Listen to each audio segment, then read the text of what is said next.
Hey, Saher Galt here, and I'm going to share with you a few reverb chain ideas, get you thinking creatively about how to use reverb, make some interesting effects, soundscapes, and the like.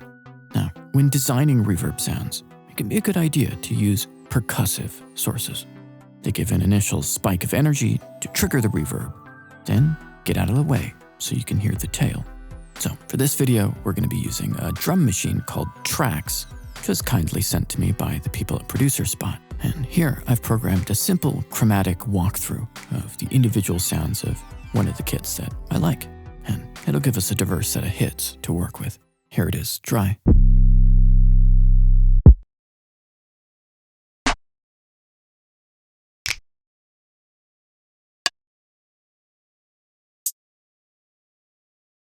And as our bass reverb, let's fire up an instance of East-West's Spaces 2. We're going to use the default Reynolds Hall and leave the settings as is. Compared to how we're going to mangle this thing, any changes we make internally be pretty subtle by contrast. Let's get Tracks sending to the reverb. And to start with, sounds like this.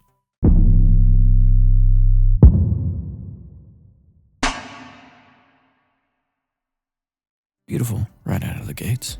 Now we're sending a tap from Tracks to the reverb. And on the reverb track itself, we're going to put a flanger. Drum kit sound is unaffected. We're just flanging the reverb tail. And a flanger is basically a comb filter, several EQ notches in harmonic relationship to one another. And that comb filter sweeps up and down according to the rate you set. Let's send all of the reverb through the flanger. And to start with, let's see what we get. Right now the flanging is subtle. If we bring up the feedback, you get something a little bit zany. But if we bring down the high range and the high frequency filter, starts to sound like a somber whale call. And of course you can change the rate, get something a little bit more vertigo-inducing. Or sci-fi. But at the lower rates you get a subtle enhancement to the atmosphere of your reverb. So you can use flange verb to generate unique, evolving soundscapes, or just to gently modulate your reverb, make it sound a little bit more distinctive. Now let's open a second instance of Spaces and try another approach. For this one, we're going to open up a delay. I'm going to use Echo Boy. Feel free to use whatever delay you have on hand. And you can put the delay after the reverb if you want to, but I want it before. So it'll allow us to push out the reverb tail, exactly like a pre-delay. Hear the dry sound, and then the tail comes. And as I bring up the feedback control,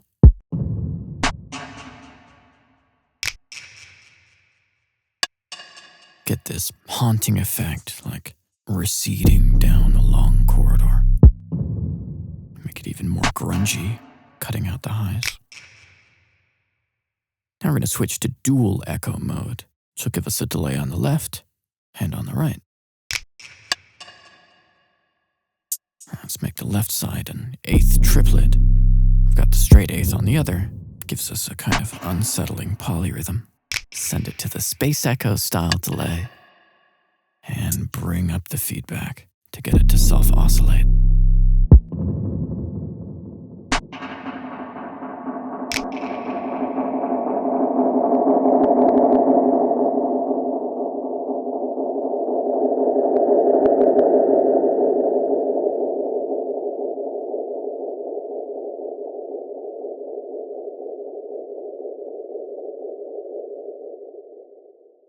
Delay reverbs can be great for spine-tingling paranormal effects, but also helpful for giving your reverbs a bit of rhythmic extension. Okay, for this next idea, we're going to load up 2 instances of Spaces and use them in conjunction. Okay, gotta route our drums to these. For demonstration, we'll use identical reverbs for both, but you can get pretty interesting outcomes by combining different types of reverb. Now, we're gonna load up an EQ, set it before the reverb, so we're filtering what the reverb sees. And this reverb's only gonna see the high frequencies. We're cutting out all the lows before they get to it. Gonna load up an EQ on the next one as well. Again, set it before the reverb. And for simplicity's sake, I'm gonna copy this, make sure I get the exact same frequency setting. But for this reverb, we're gonna cut out everything above the corner, rather than everything below. And so if we listen to just the reverb receiving the high frequencies,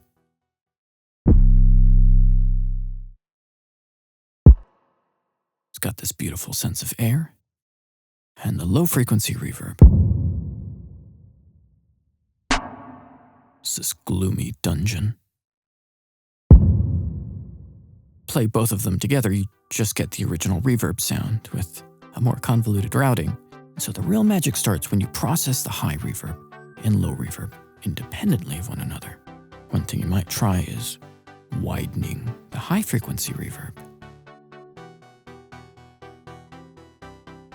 and narrowing the stereo image of the low frequency reverb. Now here's the wider high frequency reverb. And the narrower low frequency reverb. Put them together, you get this gut punch in the lows and the highs wrapping around you.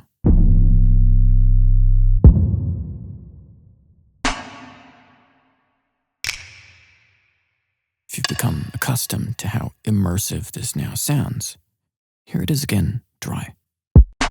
Huh, what? You create this panoramic, larger-than-life reverb that keeps low-frequency energy out of the sides of your stereo image, where it would muddy up your mix, puts it in the center, where it augments the weight, whatever sounds are routed to it. Okay, new instance of spaces. Let's get another idea in. Here, we're going to pull in a tremolo, which, in the context of this particular effect, means bringing the volume up and down cyclically. According to this rate, it can be in hertz, cycles per second, or you can tempo sync it, which is what we're gonna do.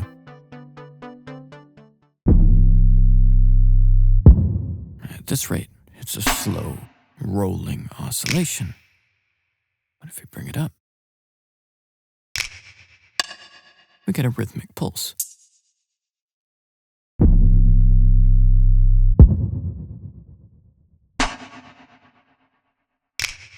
Now remember, the reverb is generating the tail that the tremolo is acting on. If we put the tremolo first, we can barely hear it doing anything, because there's not much sustain in the drum sounds themselves for the tremolo to act on. So let's put it back after the reverb.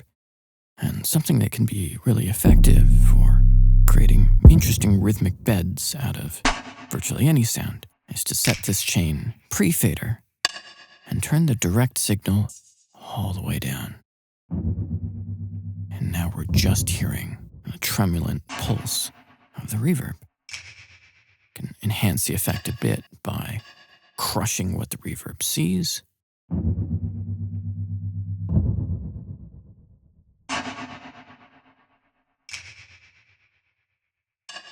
And you might set up another limiter after the chain to allow you to further shape and level.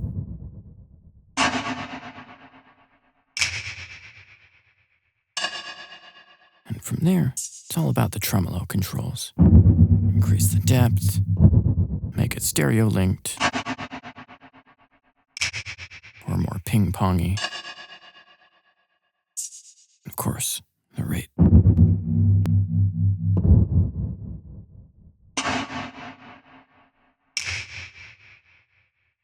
Use tremoverbs to add a bit of organic movement to your reverb tails, all the way to generating independent rhythmic parts. All right, last idea. Got our clean reverb routed. Now we're going to run spaces through Decapitator, which is a distortion unit. Gives you everything from subtle harmonic saturation to apocalyptic mayhem. I switched the style to the culture vulture triode setting that I quite like, and cut the highs. Actually, before we hit the punish switch, let's save our ears. Here we go.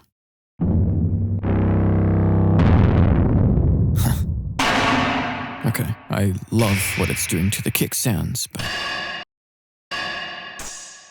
snare sounds are a little harsh. Roll off the top with the EQ at the end of the chain. It's like you're losing consciousness. Put it before, and now the reverb doesn't see the high frequencies. But Decapitator can still generate them. So we hear more fidelity in the distortion. And now to really complete this killer robot come to destroy the world effect, we'll tap from this to our flange verb.